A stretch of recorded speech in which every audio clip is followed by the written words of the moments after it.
Hi and welcome to a new video, and this time I just want to share my top 5 writing music tips. Number 1. Just try to finish your track as quick as possible from the beginning till the end. And with quick as possible, I don't talk about hurrying up or anything. I just talk about getting that red line from the beginning to the end going as quick as possible. And it doesn't matter if you just have a chord, if you just have a bass line, if you have a little string arpeggio or flute melody or a little loop, whatever. Just try to finish each part as quick as possible so you see the full structure.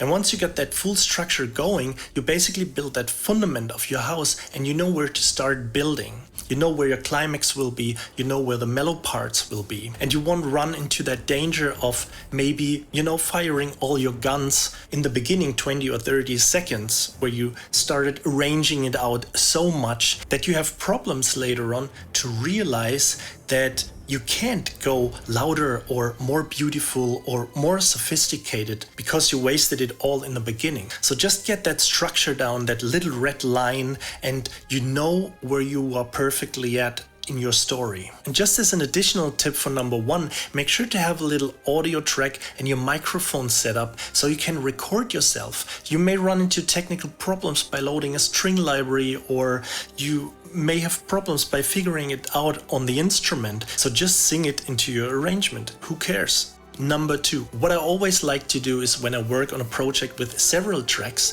I start working on several tracks. So just in case if I run into a little block on my first track, I start working on the second. Maybe on the next day I just have an idea for 3 and 4. So I just get this idea down for track 3 and track 4 and then start working on track 1 or 2 again. And on the next day, maybe I just finish a minute for the first track and may hit that little block or running out of ideas, but I could continue working on the second or the third track. So by doing this, I basically interrupt my thinking process, but just for track 1, and we'll have a fresh approach and new ideas going for track 2, 3, 4, and so on.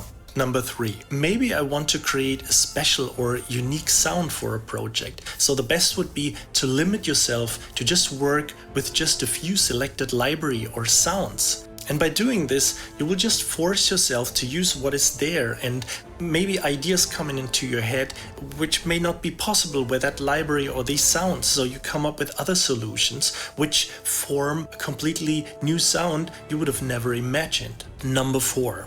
So if you run really into problems focusing yourself and coming up with new ideas and getting distracted, and you already worked a few hours and you're kind of exhausted, just take a little break and please don't laugh until you have tried it, a guided meditation. And the most important thing is that you do a guided meditation, that someone is there who is interrupting your thinking process. And once you are able to shut down your brain for like 5 or 10 minutes and come back to your audio workstation, you may have a fresh approach to your music. Number 5. So you probably run into the situation that you were sitting in the subway or standing under the shower and you had this awesome idea coming along, but even on your phone, which you probably most likely all the time have with you, you didn't have an audio app to record yourself. So just make sure to have some app on your phone to record yourself all the time, whenever it's possible, in order to keep all the ideas coming to your head.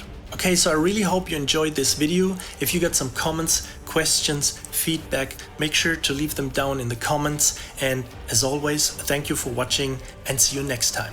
Bye.